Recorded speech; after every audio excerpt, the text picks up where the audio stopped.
Thank you, everyone, for joining us this afternoon for our Conversations for Our Times Zoom series.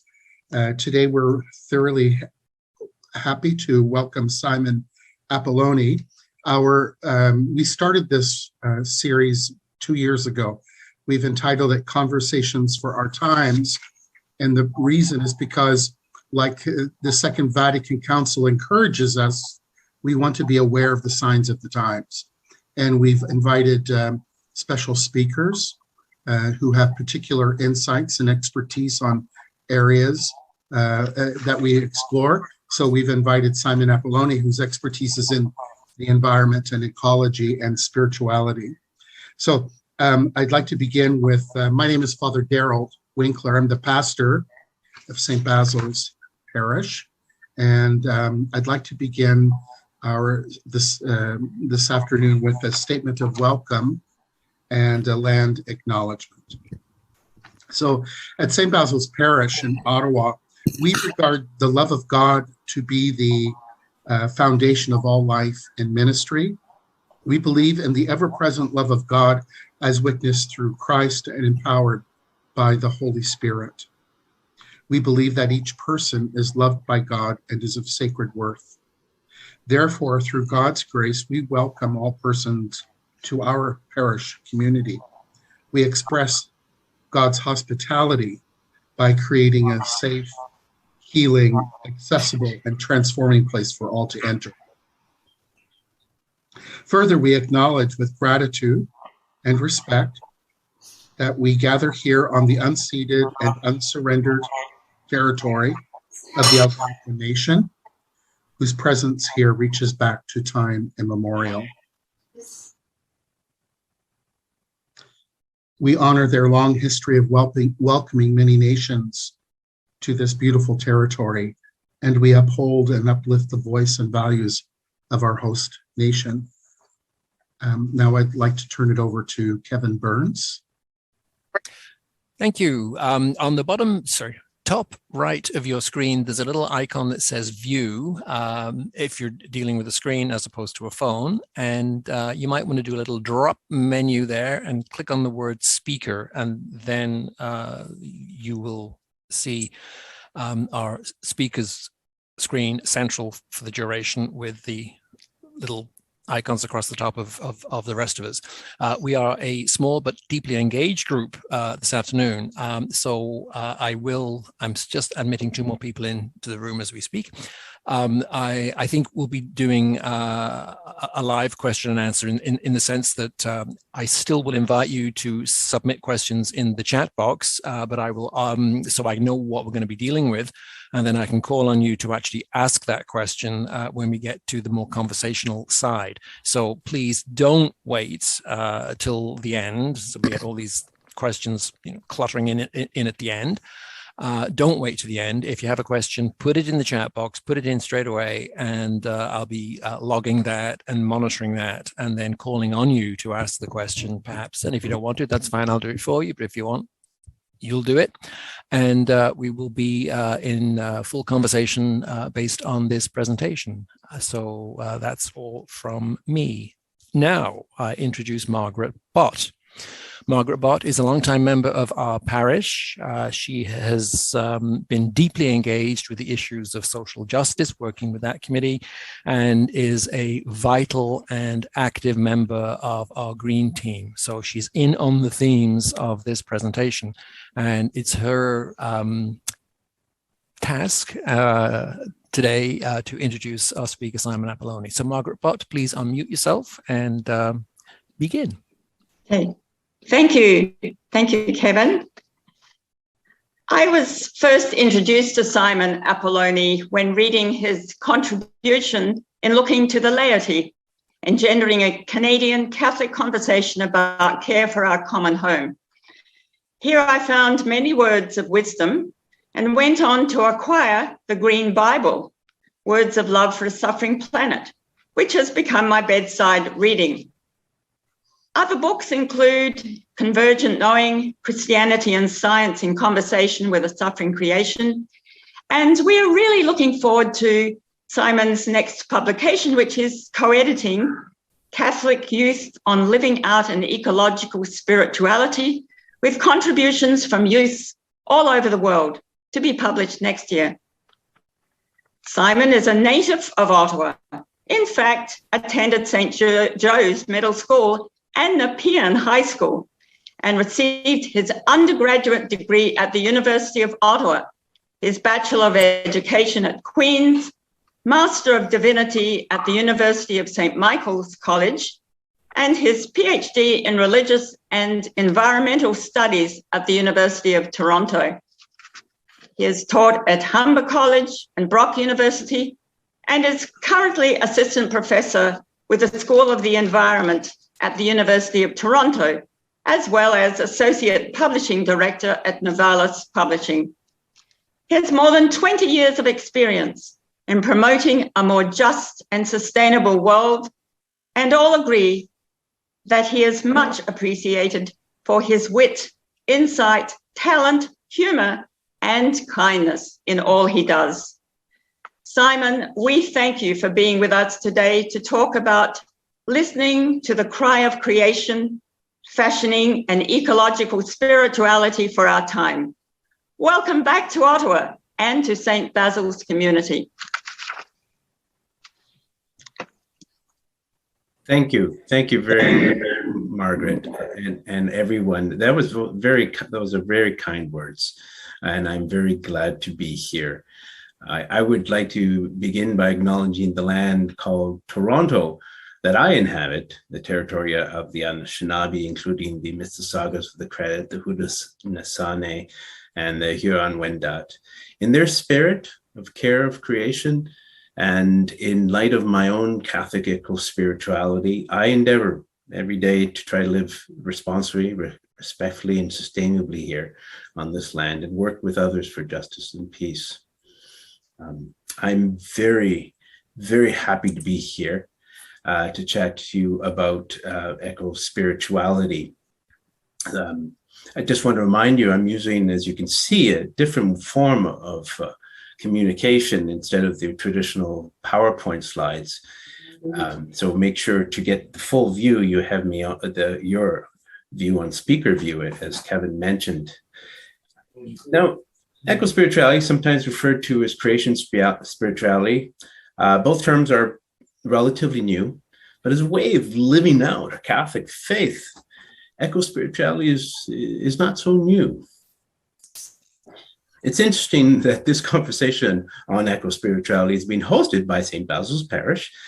St. Basil Caesarea, some of you likely know, was one of the first early church fathers to see nature as a gift from God, to be cherished and reverenced.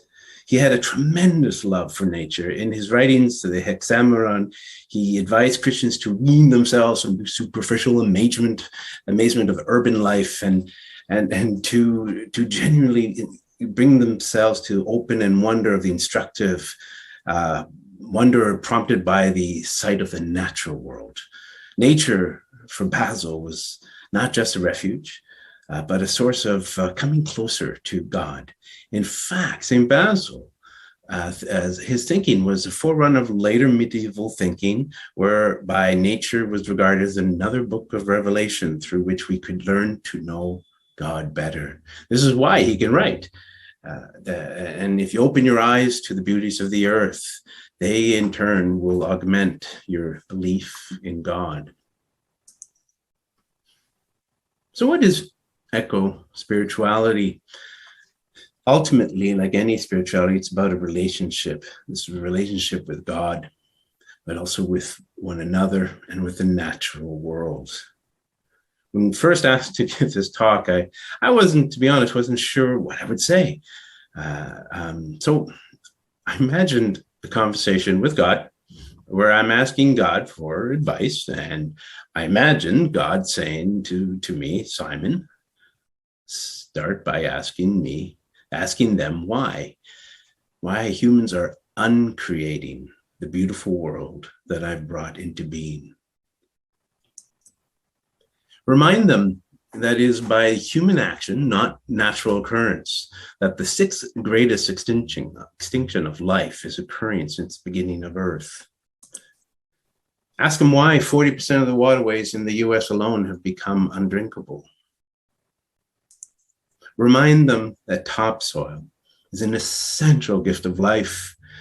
When healthy and not polluted by chemicals, it is teeming with countless creatures, and it takes at least 100 years to form. It is a marvel that grows food, absorbs carbon dioxide. Tell them that poor agricultural practices globally have led to the loss of half the world's topsoil in just the last 150 years alone. Ask them why they have created over 80,000 synthetic chemicals for commercial purposes without having tested more than a handful of these chemicals for the effect on human health and the health of animals and plants. Ask those in industry who gave them the right to release over 4 billion pounds of toxic chemicals a year in the US alone into the waters and the atmosphere. Ask them why do they consume so much? Do they know that, don't they know that consumerism is devastating to human spiritual welfare and detrimental to the health of all creation? Ask why in the US, apparently God prefers US statistics here, before the average child enters the first grade, she will have watched over 30,000 commercials. Ask them what they are going to leave future generations. My children, in the past 3 decades, they've already consumed over 1/3 of the planet's natural resources. Remind them that their children, my children, will have to face severe storms, droughts, floods, heat waves more often and with greater intensity if they do not stop greenhouse gas emissions right now. Simon, tell them that I am saddened by how their inaction of climate change is making the oceans inhospitable to life, killing coral reefs, the nursery of much of the ocean life. And let them know that I weep so very much when they allow so many humans to live in poverty while a few rich men live in obscene wealth. So as I imagine what God might instruct me to say, I was reminded of the scary truth of theologian Paula Gonsalves that she mentioned decades ago, that we are the first generation that cannot assume that human life will continue. Pope Francis puts this urgency into a chilling perspective when he underlines that this uncreating, the term I'm using here, coined by theologian Cynthia Mo-Lobeda, is being carried out with a seeming complacency and a cheerful recklessness. Something is obviously wrong. If spirituality is about relationship, we have soured our bond with the rest of creation. It seems prudent then to investigate eco-spirituality, what it might look like, and how we might live out such a spirituality in our day-to-day lives. To be sure, we actually should be speaking about eco-spiritualities, as there's no one measure within the Catholic tradition of this environmental practice, spiritual practice. Franciscan friar, Catholic priest, and theologian Daniel Horan recently categorized eco-spiritualities into 3 large groups. Not all are equal. They differ in where the human is placed in relationship to God and the rest of creation. The first of these, the dominion model, which takes a rather literal and distorted reading of the Bible, especially Genesis 1-6, where the human places himself not quite as God, but pretty high up there. This is where God said, "Be fruitful and multiply, and fill the earth and subdue it, and have dominion over the fish and the sea, over the birds and the air and every other thing, living thing that moves upon earth. His spirituality has sanctioned us to have power over creation, basically treating creation as we pleased. Today, this model has proven dangerous to creation. It is not authentic to the Christian tradition. Pope Francis says as much himself in Laudato Si'. He says the harmony between the creator, humanity, and creation as a whole was disrupted by our presuming to take the place of God and refusing to acknowledge our creaturely limitations. This in turn distorted our mandate to have dominion over the earth, to till it and keep it. He then goes on to say that as a result, the originally harmonious relationship between human beings and nature became conflictual. We've witnessed many examples of such thinking in the past, when men like Herbert Hoover in the United States some 100 years ago could say about water that every drop of water that runs to the sea without yielding its full commercial returns to the nation is an economic waste. A more nuanced reading of scripture comes from Stewardship Model.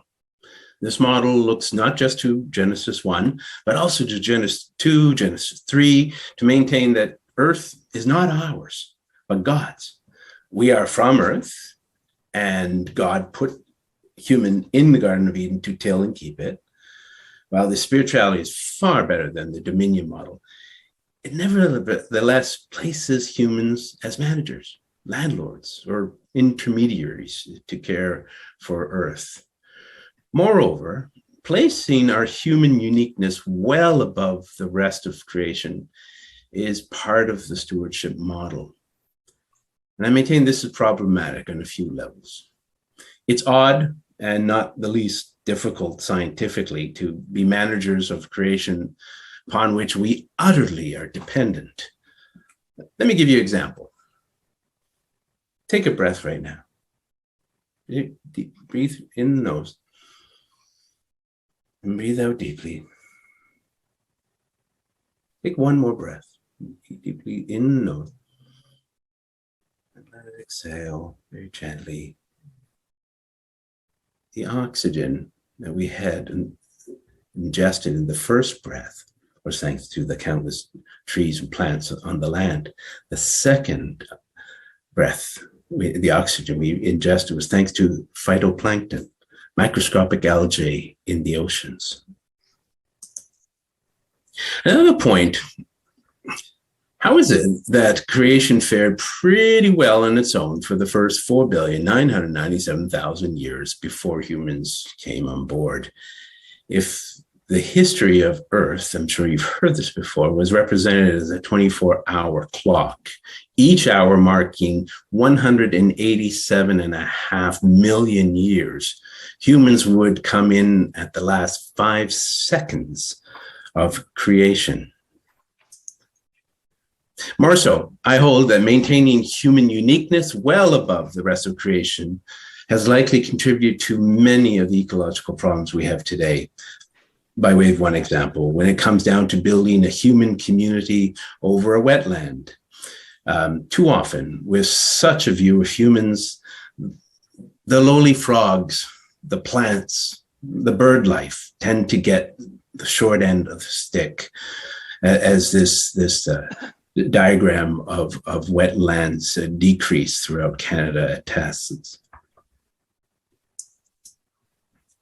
Finally, third model is what's called a kinship model of eco-spirituality, one that underlines a deep relationship we have with the rest of creation. In Genesis 2, God creates humans and then creates the rest of creation in the exact same way, from out of the ground, as from the earth. It is on this kinship model of eco-spirituality that I like to offer some examples of how we might fashion an ecological spirituality for our time. Like stewardship, the kinship model is an approach to life which seeks and finds God in all life's ups and downs. In both instances, the dignity of the human is maintained. Both affirm life, both see creation as sacred, and both seek to bring greater fullness of life to all living creatures, with justice based on Jesus' assertion, I came that they might have life and have it abundantly. But unlike stewardship, which maintains a power over creation, the kinship model fosters a power with creation.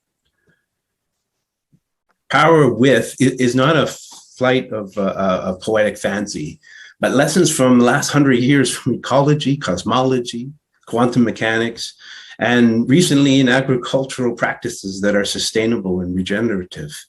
These sciences have taught us how deeply the world is an interconnected web of relationships. This interconnectedness, in turn, calls for interdependence. We depend on all life. The Catechism itself teaches God wills the interdependence of creatures, the sun and the moon, the cedar and the little flower, the eagle and the sparrow. The spectacle of their countless diversities and inequalities tells us that no creature is self-sufficient. Creatures exist only in dependence on each other to complete each other in the service of each other. Where would we be without blue-green algae, without rainforests, without the living mitochondria living in our bodies, without phytoplankton, without the trillions of bacteria currently living in our guts? Geologian and Catholic priest Thomas Berry taught us to see the entire universe as a communion of subjects, not as a collection of objects to be used. In this fashion, we can think of eco-spirituality, of kinship, as living out a deep communion with God, with each other, and the rest of creation as subjects, not as objects. And this makes a difference. And I'd like to show 3 examples of how this model has grown out and been nourished by our tradition. It was 1, lived out so beautifully by St. Francis, 2, brought into new light within a modern scientific lens that aligns very well with our Catholic tradition by Taya De Chardin, and given new vigor with a clear wedding of The Cry of the Earth and The Cry of the Poor by Pope Francis. So let's look at the first. St. Francis. He was a mystic, living in kinship and harmony with God, with the poor, with nature, with himself. He deeply loved all that was, referring to the sun as brother, the moon as sister, preaching animals and flowers about God's love. Echoing what we discussed with St. Basil earlier, and keeping with scripture, St. Francis invited us to see nature as a magnificent book in which God speaks to us and grants us a glimpse of his infinite beauty and goodness. Despite becoming our patron saint of ecology, however, St. Francis has not been prominent among Catholics in deed or in action. After his time, Christians started to distance God from the world, making God into a clockmaker who wound up creation and simply let it tick-tock on its own. In the meantime, humans with our newly found scientific, technological prowess saw ourselves as great masters over creation. Earth became a mere object. Earth became desecrating Earth in the name of human progress was not an issue. As these all too famous words by Francis Bacon, father of the modern science, attest, the world was no longer a mother sister that St. Francis saw her, but an object to be treated as a slave,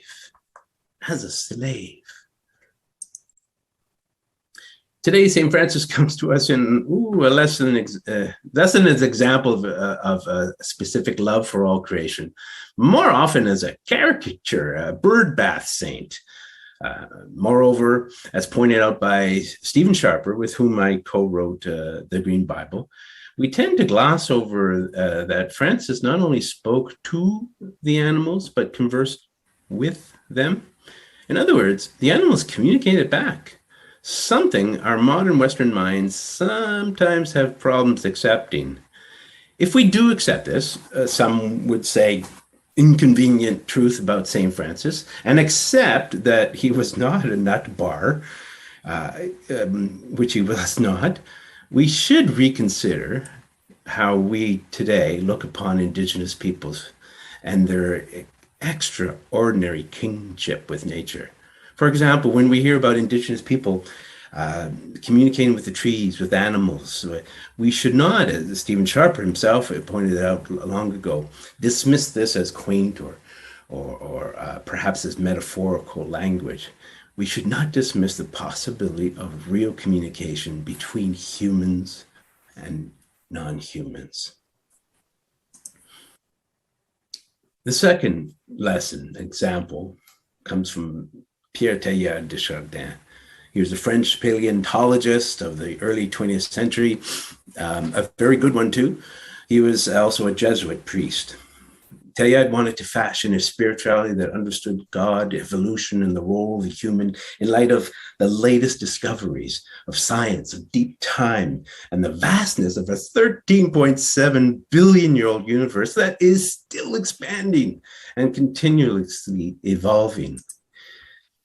Our own galaxy, for example, the Milky Way. I forgot, this is a lecture by Simon Appolloni. Oh, right, yeah. Hello, Kevin. Our own galaxy, Milky Way. If you take it from one end to the other, it will take 100,000 years to travel. It stretches. That means it stretches 100,000 light years in diameter. And this is a mid-sized galaxy of 200 billion stars. The Milky Way is only one of billions of galaxies. That's the world. That's the world God is creating. And that makes a difference. Any lessons come out of this thinking? I'll just mention here four that I think are important for us. One, everything is sacred. By virtue of the creation and the incarnation, nothing here below is profane. Two, we are kin to all that is. Humans are fully earthlings. We grew body and soul out of the universe. Even our consciousness in some form was present from the very beginning of the 13.7 billion year life of the universe. We're not addendums. Three, evolution is God's creative activity, continual work of redemption. God is not distant, but with creation in its ups and downs. This is how the opening of John's gospel is to be understood. In the beginning was the Word, and the Word was with God, and the Word was God. And finally, our role as humans is to grow in love in the ultimate union with God. Pope Francis acknowledges that this last sentiment by Teilhard in a footnote in Laudato Si. He says, the ultimate destiny of the universe is the fullness of God, which has already been attained by the risen Christ, the measure of the maturity of all things. Here we can add yet another argument for rejecting every tyrannical and irresponsible domination of human beings over other creatures. Pope Francis' contribution, the third example, to our fashioning of an eco-spirituality for our time could be summarized in two ways. One, he raises St. Francis of Assisi out of his bird bath purgatory into the very model of human we need today. He prompts us to nurture a kinship model with all creation, which St. Francis so radiantly embodied. He begins Laudato Si by quoting from the Canticle by St. Francis, reminding us that, I quote, our common home is like a sister with whom we share our life and a beautiful mother who opens her arms to embrace us. The sister now cries out to us because of the harm we have inflicted on her by our irresponsible use and abuse of the goods with which God has endowed her. We have come to see ourselves as her lords and masters, entitled to plunder her at will. The second contribution is the inseparable bond Francis creates between the concern for nature and justice for the poor, commitment to society, and interior peace. Pope Francis refers to this as integral ecology. He's, while not the first to talk about this, he underlines that an eco-spirituality of our time must integrate questions of justice in the debates of the environment so as to hear both the cry of the earth and the cry of the poor. Now, to be sure, Pope Francis does not stray away from the stewardship model of eco-spirituality. He uses both models. You see both models present in his teachings. This same thing that Horan says himself. This is, and I think this is okay, as we're still growing in a brand new age of understanding that the world, the universe is expanding. It's so vast, and that we have such destructive powers. So I think this is okay. But we have to grow into our new understanding of what God is calling us to do. While I maintain that kingship model will help us truly hear and act upon both the cry of the earth and the cry of the poor, the more important thing to keep in mind as we fashion an eco-spirituality for our time is the type of relationship we are fostering with all of creation through our everyday life. This is what we need to ponder on. What's our relationship? One of the fathers of the modern environmental movement is Aldo Leopold. He maintained that humans need to see themselves as, hold on to this, just plain members of the biotic community. The repositioning of the human to inhabit the earth as a responsible participatory member does not in the slightest downgrade our human inherent dignity. We simply move from an oligarchy to a democracy with creation. Our role is still, if not more important. However, we need to see the land, as Leopold shows, as a community to which we belong and which we love. These parts are vital. Stephen Sharper, partner in crime on a few books, put it well in the expansion of whom is included in the common good. He says the human, like any citizen in a democracy, might assume a special leadership role for a time within the biotic community, yet such a temporal service role would ultimately be for the benefit of the larger community and for the common good, not for personal gain. The common good includes the biotic community as well. So what might be involved in this change of relationship?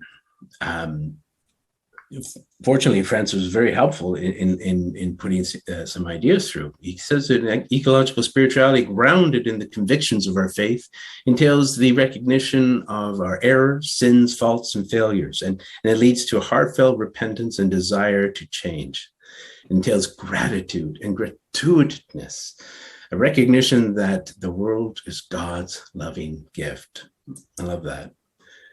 This, in turn, will help us change our lifestyle from individualism, unlimited progress, competition, consumerism.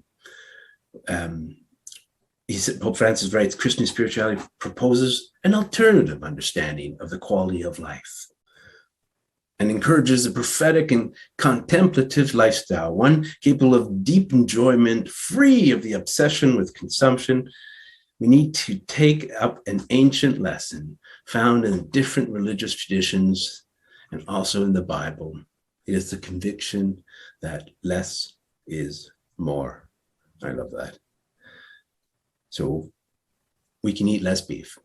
The beef most of us consume stem from factory farms that devastate the earth and is cruel to the cattle. We can purchase fewer clothes. The clothes most of us purchase account for the huge amount of greenhouse gas emissions and too often unjust labor practices in the global south.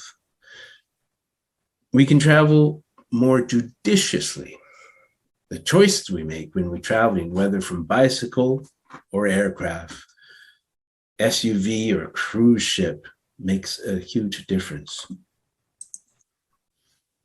But I fear that when we dwell just on our individual ecological footprint and our sort of individual eco-spirituality, we risk running into problems, because the bulk of the issues we have in the environment, from factory farming, resource extraction, the unregulated market, stem from unjust structures within society that give corporations far too much power over individuals and communities, and sometimes over governments.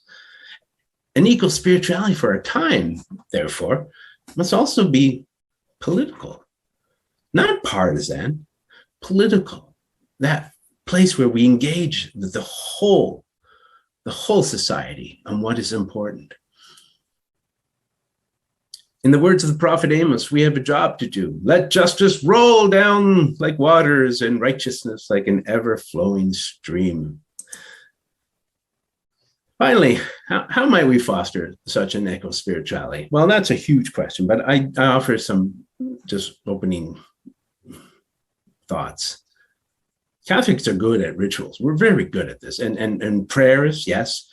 And certainly praying is a huge and beneficial way to start. But as a group, how about we include in the prayers of the faithful the animals and plants in our community that have also died or that are ill? We can enter into dialogue with our Indigenous brothers and sisters, not to take on their spirituality, but to learn from their wisdom that never ceased seeing all of creation as kin and created by God. We could become more deeply aware of God's presence in the world with individual and group hikes through God's beautiful forests, what some people call forest bathing. We can explore other eco-spiritualities of kinship. As I mentioned earlier, there are various eco-spiritualities, from the Franciscan, the Jesuit. Many eco-feminist eco-spiritualities are one of kinship. Many women's religious congregations, from the Lorettos, the sisters, to the Sisters of Providence of St. Vincent de Paul, I know they have wonderful eco-spiritualities of kinship. And there's other people you can invite into dialogue. Whichever eco-spirituality you choose, I think the test whether it's appropriate for our time is the depth to which the spirituality fosters the relationship with and not over creation. And I'll leave it at that. Thank you very much for listening. Well, thank you, Simon. I want to begin, let me just flip that button as well, thanks. I want to start off with a question that's come in and explain it as I actually misread it first, and I think you'll understand why. The question I originally read was, the Dominican model is ensconced in the church's official teaching. And then I looked at the message again, and the word Dominican, in fact, is dominion. I misread it. So the question it's a question about the concept of dominion. And the questioner would like you to expand on this. So here's the question. The dominion model is ensconced in the church's official teaching as presented in the Catechism of the Catholic Church. What would you like to see develop in both the church's teaching and faith education to effectively expand our scope to embrace other models? Thank you. That's a good question. I'm not sure that the dominion model per se is the one highlighted as the model, because it also does talk, as I quoted from it, how interconnected we are, interdependent we are, and it's almost a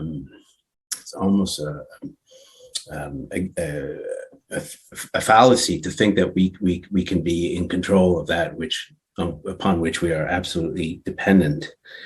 But as far as church teachings, to think that we've arrived, I always try to do this, and I do it with my students. I say, okay, let's pretend, okay, we're talking about the world in a different era where there was slavery, and you say, no, this is the way things are. And then move to today and imagine how we are and say, oh my God, I can't believe we had slavery. And you think, so good thing we've progressed. And yes, good thing. But now, what is it we should be questioning that 100 years from now, humans will say, what were Catholics thinking when they thought that they could have dominion over, as they misunderstood what God is telling us. So when Vatican II brought in a pilgrim model of church, it got rid of the idea that church was victorious and it arrived, and said, no, the church is on a pilgrimage. And so we moved away from the dictum that terra nullius, that lands are empty, and those new lands, the new world that we found that were already inhabited were ours, and ours to do with what we pleased. We've done away with slavery, where once it was something that existed. So we constantly change. And that's a promising point to know. How can we do that? Well, I think I mentioned one thing is just to reinvigorate our relationship with Earth and ask, is this creating or uncreating God's world? And if we're uncreating, it's not right. And that goes for theology too. If it's allowing us to uncreate, then we have to know that is not God's will. And it's that reflection of that. And I think it's most helpful when we bring ourselves down off our podiums and into part and parcel of the beautiful creation that God created, that we'll have an easier time realizing that, hey, that tree there, as well as that human in the global self, my brothers and sisters. And that's when you start seeing a relationship change. Thank you, Simon. I'm going to go to the Margaret Bott household, which could be any of 5 people, because I know there are 5 people there. So if you could unmute, let's go directly to your question. Okay, it's John here. And I was going to say one of the major challenges to the kinship model is the traditional Christian doctrine that human beings are composed of a material body and an immaterial, spiritual, immortal soul. And that's what makes us different from all other creatures. And therefore, that feeds into both the dominion model and the stewardship model. Now, for the kinship model really to work, I guess my question is, do we have to try to bring other creatures up to our level by giving them something equivalent to souls, as is the case in other religions, and to a certain extent in indigenous spirituality, as I understand it? Or, as I think your last comment, Simon, indicated, do we lower ourselves to the level of other creatures? And if so, does that mean that we can get rid of this quite unscientific view of human beings as possessing a spiritual soul? Thank you, John. Wow. That's an excellent question. One thing I didn't mention, just for time, and this is how Taya De Chardin has been so helpful to us in understanding a new model of kinship. He took science, he's a scientist, and he wasn't about to put the science away for our convenience. And he found that what science know, and Einstein himself came to that conclusion with his famous E equals mc squared, energy equals to the mass times the velocity of light squared, which really says that they found out that energy and matter are two sides of the same coin. Now think of this means. You can take energy and matter, and what you have is really energy is matter that is moved very fast, and then matter itself is energy that has come to a standstill. A rather simpler way of understanding it, but there's an interchangeability. You don't lose the matter, you don't lose the energy, they just exchange. And that's why you can have in the universe, you can have minute particles coming in and out of existence, but also coming interchanging from energy into matter. And why is this helpful? Because he said, well, couldn't this explain at the very beginning of the 13.7 billion year universe, what we all commonly know as the Big Bang, that at the very beginning of the universe, God, everything was there in some form, some crude form, everything, our consciousness, our soul was there from the very beginning. And for 13.7 billion years, through this evolutionary process, and which Taya De Chardin said was God's gracious work in the universe. Evolution was God's tool of grace in the universe, and that then worked to the point that humans at one point evoked that consciousness on the level, and so we're not. It wasn't, and this is important, it wasn't the skies opening, then suddenly say, poof, you are now have that soul, that consciousness. No, it's from the very beginning. And it's also interesting because it lets you know that all creation has a certain sort of, the scientific word's autopoiesis, but you can call that a certain level of consciousness. But the consciousnesses are not all the same. The human consciousness is very much differentiated. We can do things that no other creature can.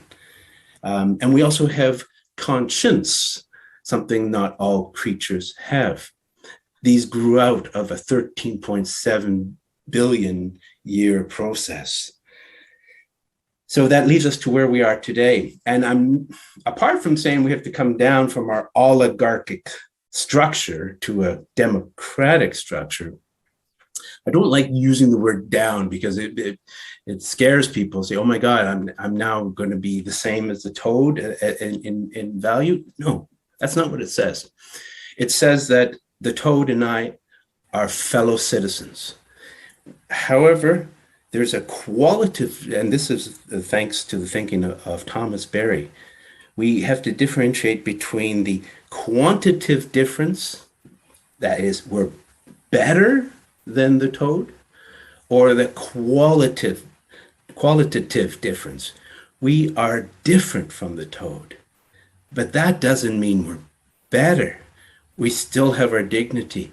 We still are there, and we are loved by God, but we are not addendums in any form whatsoever to the universe. We've always been here. We are at home, and all of this is our kin.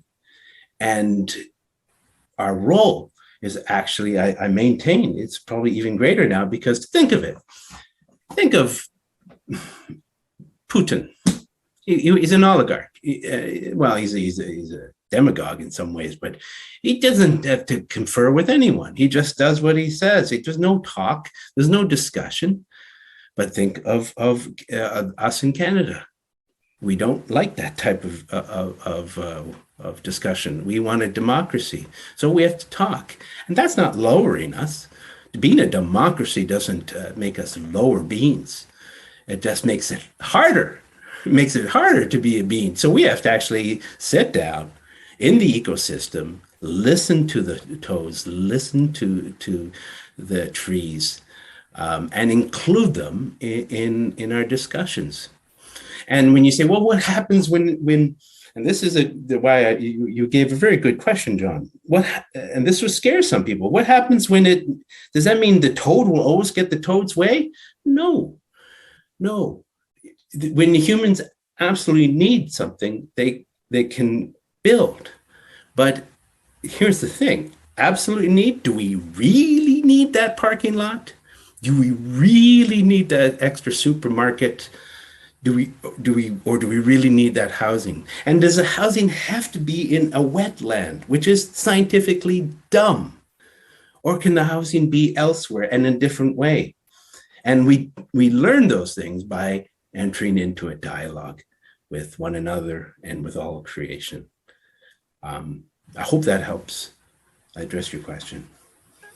Thank you, Simon.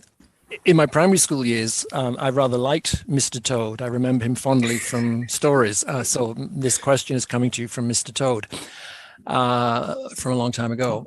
Your three heroes in this scenario, St. Francis, Taya De Chardin, and current Pope Francis, they're all tricky figures in the sense that each one of them has or had incredible pushback during much of their office. I mean, let's just focus on Taya De Chardin. I'd like you to say more about him, please.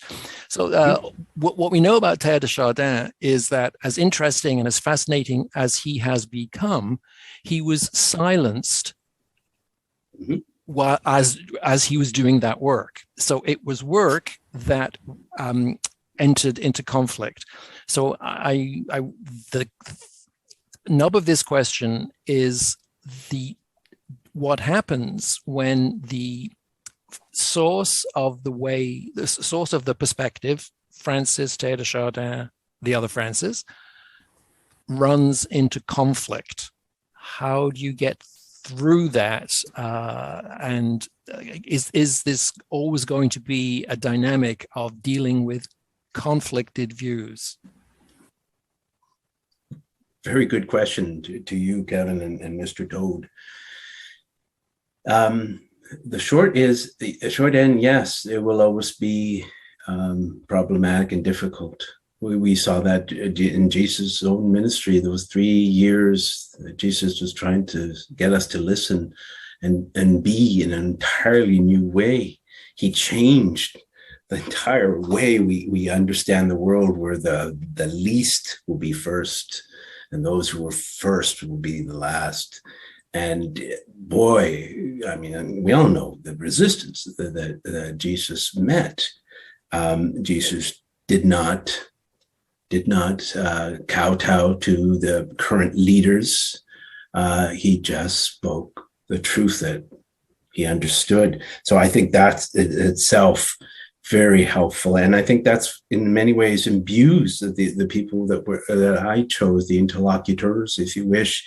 St. Francis was a mystic, and he had this union with the absolute poverty that Jesus had lived, and absolute love for creation.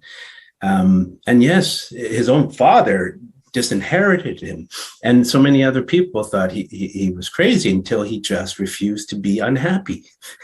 He just said, "I am happy," and this threw people back. And then they realized, wow, I want to listen to someone, because he's not crying, he's laughing and singing. So let's listen more. So I think that's one thing. Taya De Chardin, again, another mystic, and you're very right, he was silenced by his own superiors in the Jesuit order. And as I understand it, he questioned the idea of original sin. He's a scientist, and he said, it doesn't make sense that this beautiful, loving God and beautiful creation, and then suddenly we do a mistake, and that puts us in a different trajectory. It doesn't align with evolution. It doesn't align with a God of a universe where there are billions upon billions of planets. There's something wrong here. And he questioned something that was in the teachings. He was talking what Matthew Fox would later call original blessing. He wasn't putting down the main teachings of the church. He was just questioning one that seemed to get in our way of a healthy living. And Pope Francis, I'm saddened when he's challenged so often by so many of his own bishops. It's well known that as late as the 90s, and I would say even today, many of the U.S. bishops have great difficulty with the word and using the word sacramental when referring to the earth, because they're afraid, you're going to go into pagan, you're going to go into areas where we've been trying to stay away from. And I don't think that it has to be that way at all. And I don't think it is. And if it does include what some pagan thoughts are, that so much the better. But as I think I've made clear, this is not a new way of thinking. The terminology is new, but we've been in love with God's creation for a long time. So I think we just have to have a sort of stick-to-itiveness, because I know what is wrong is to destroy the beautiful creation. Thank you, Simon. So our next question is coming to you directly from Margaret Bott. If you could unmute yourself, please, Margaret.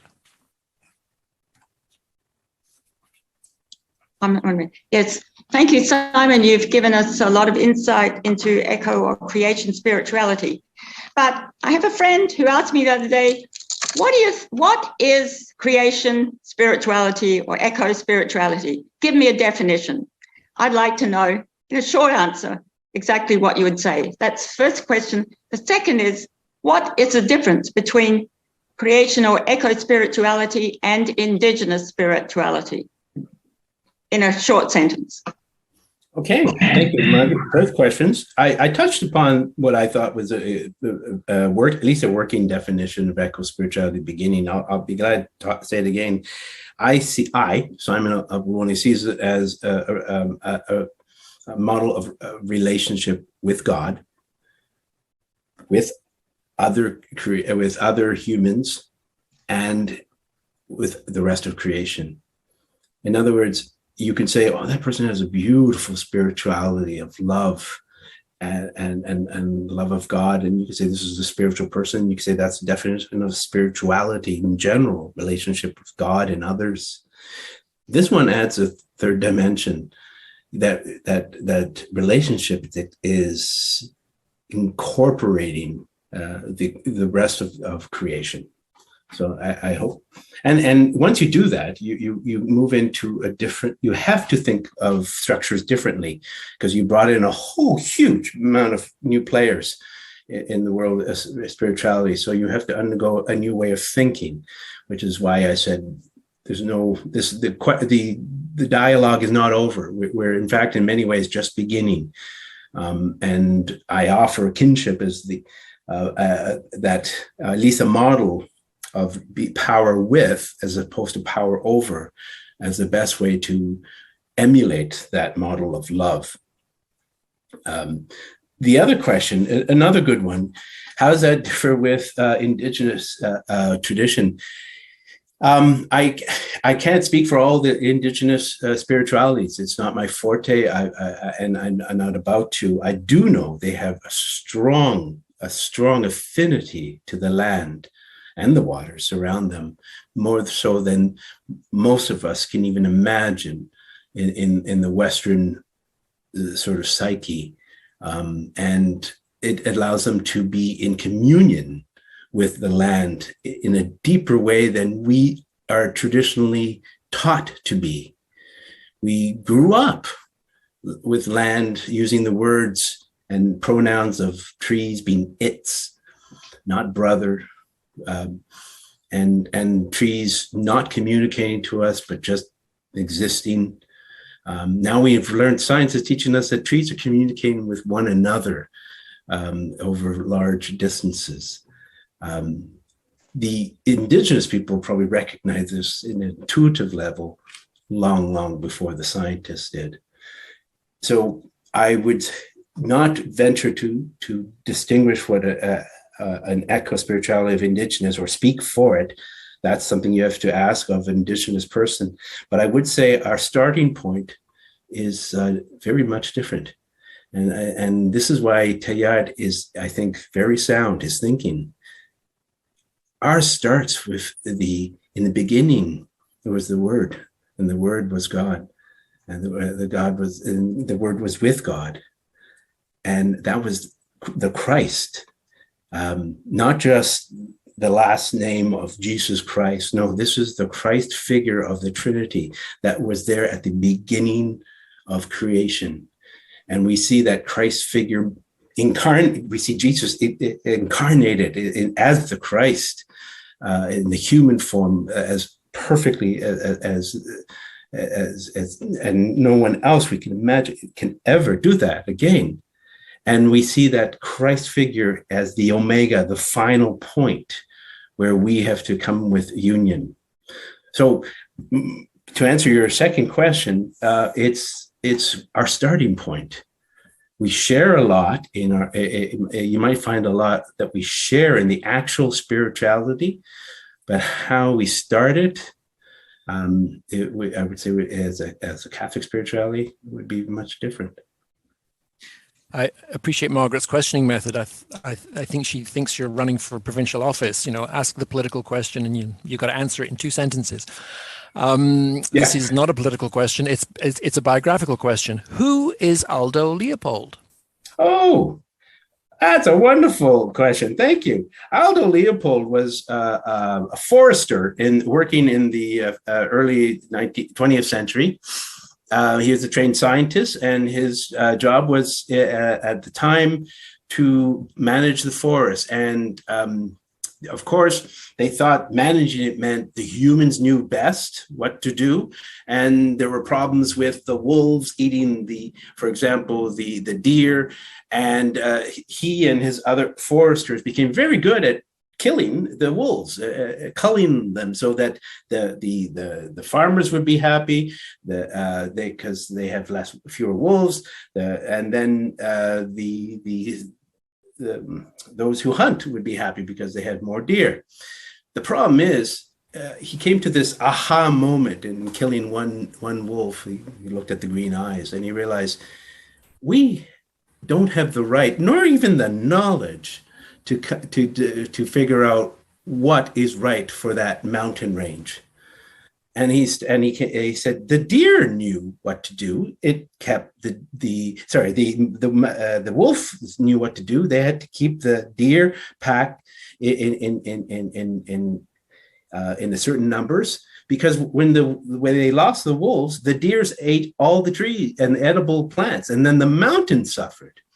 So we screwed things up by thinking that we knew ex cathedra from the throne what to do. And he says, whoa, no.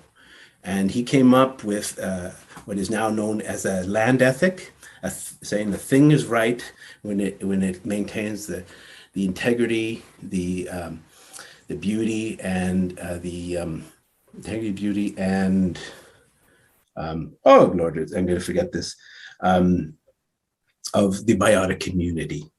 And he said and thing is wrong when it tends to do otherwise.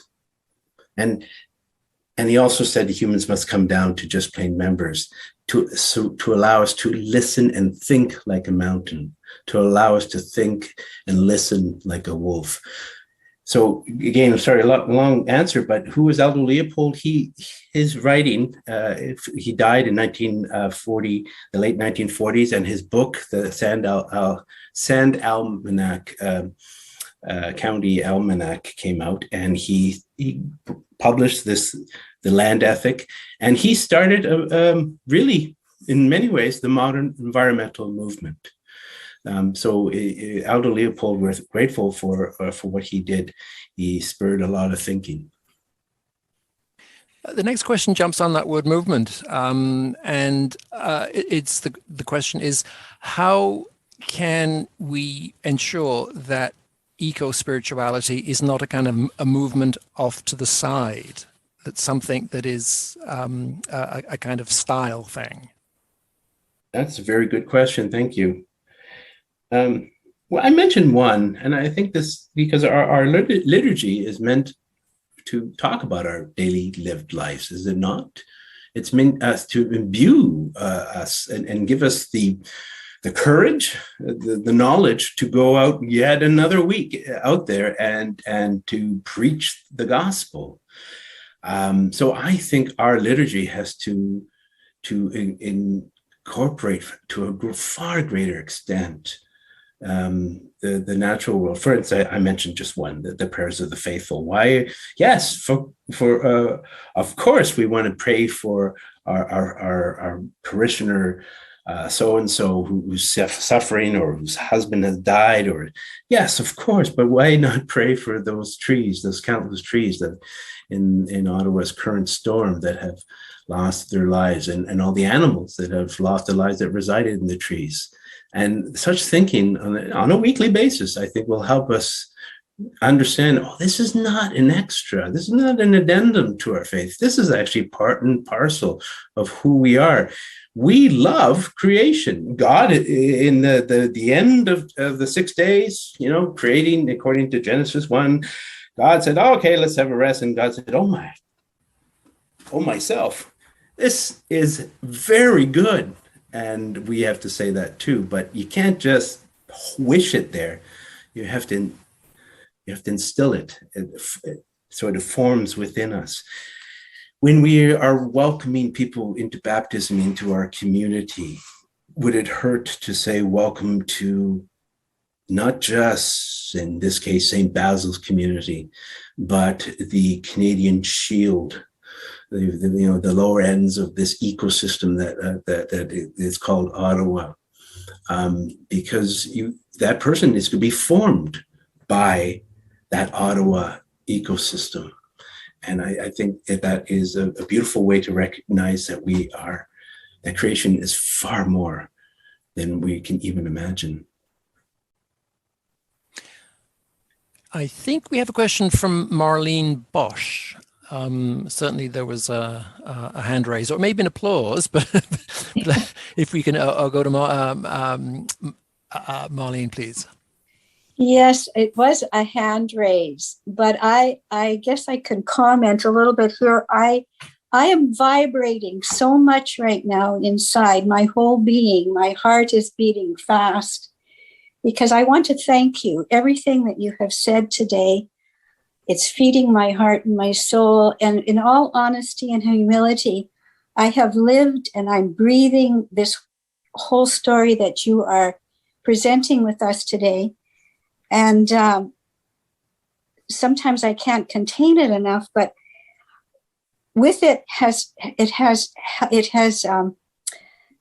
pushed me to a deeper longing that this be exposed and lived by so many more people. I was hoping today there would be hundreds, because when you kind of live in a smaller group with people who live this, you see and feel the implications of this in all areas of our world, the building, construction, the mining.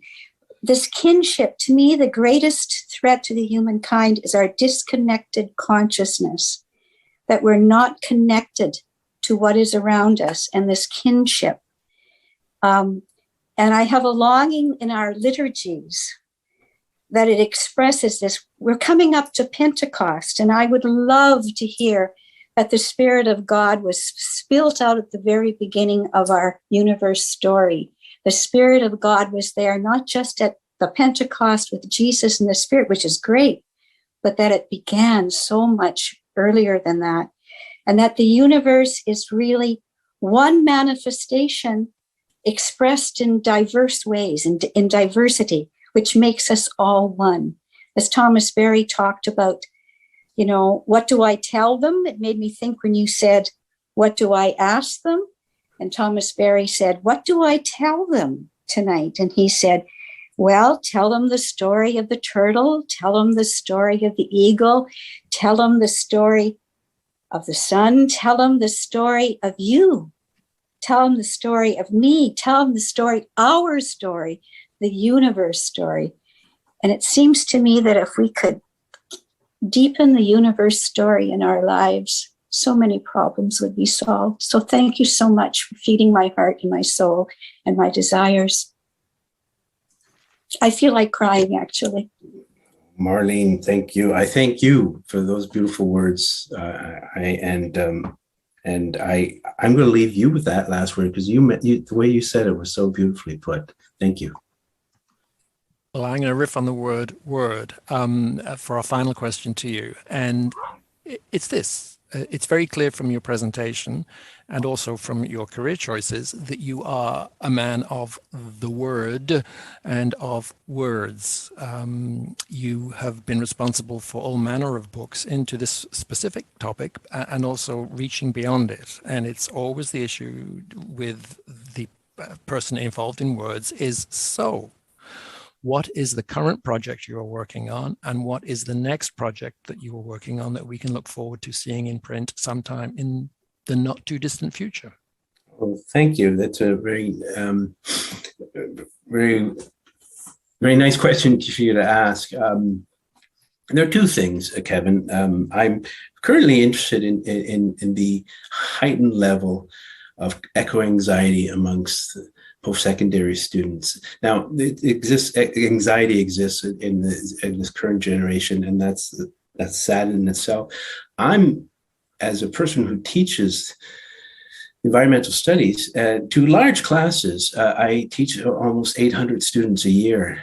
I'm imparting them the end of the world in some ways, and I see that their eco-anxiety, that is the fear, the anxiety that they feel about the future of the earth, which is so uncertain. And I know this can't be, and I have to impart, I feel I want to impart at the same time, and I'm not making it up, some hope, because there is hope. There is much that we can do, and some that has been done. So it's a dark hope, darker than normal, but it's a hope.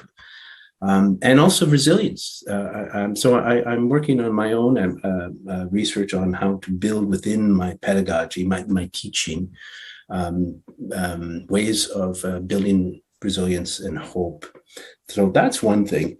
The other thing that I'm finding and I started this years ago, and with my co-editor, Rebecca McMillan, who's now in Rome, lucky thing, with Caritas Internationalis, with her youth wing, doing wonderful work there.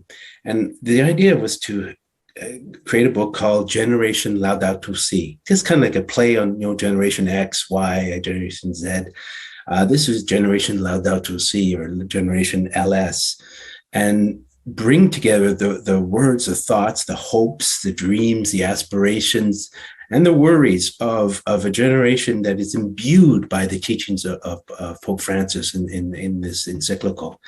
And so it's going to be coming out by Novalis in 2023, spring 2023, hopefully in time for World Youth Day.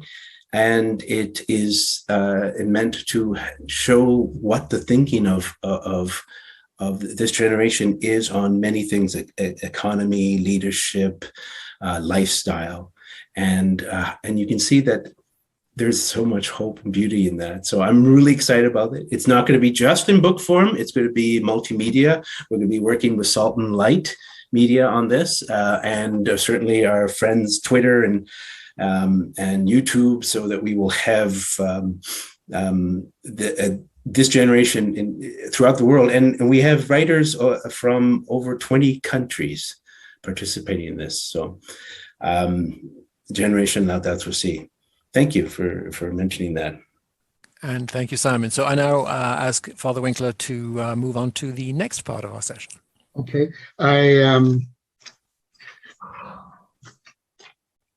I think I'm speaking, right? I'm not muted. Yeah. Okay. You can hear me? So yes, we can hear you. Okay, good. I just want to thank Simon so much for his presentation with us this afternoon. We've already heard great thankfulness and gratitude for what he had to share with us this afternoon. And I'm going to be, we had someone to thank him officially from our parish, but she has no internet.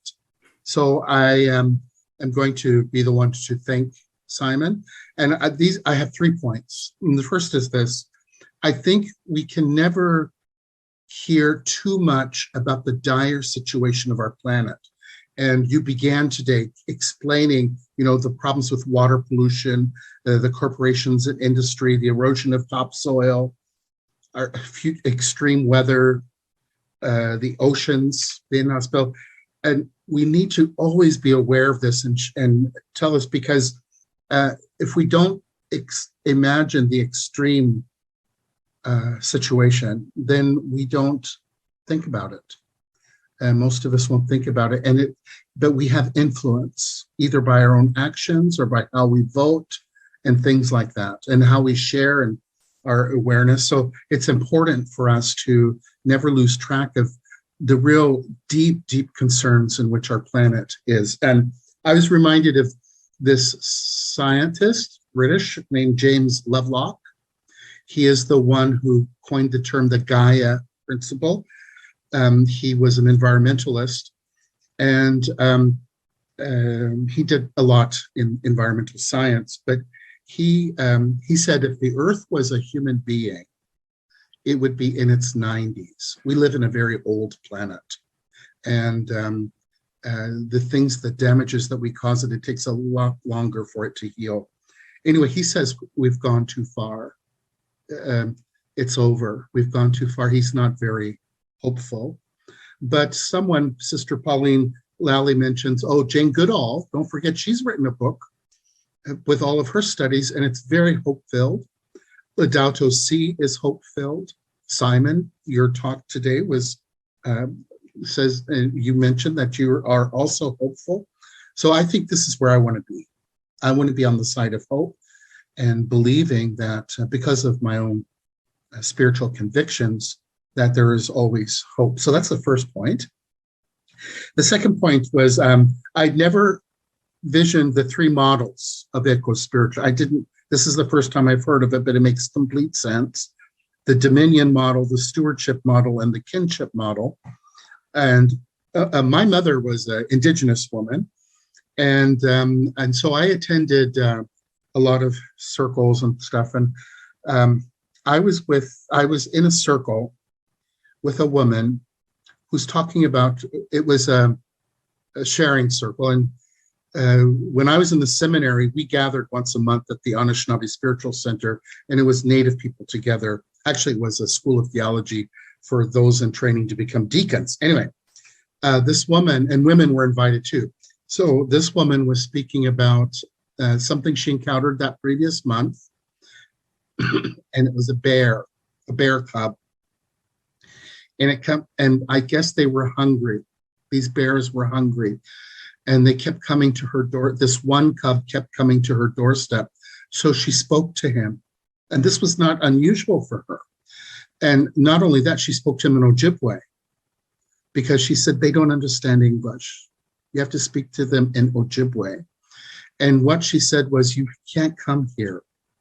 You're threatening my children, and I can't allow you to come here. You have to stop coming here. I'm not going to give you any food. You have to.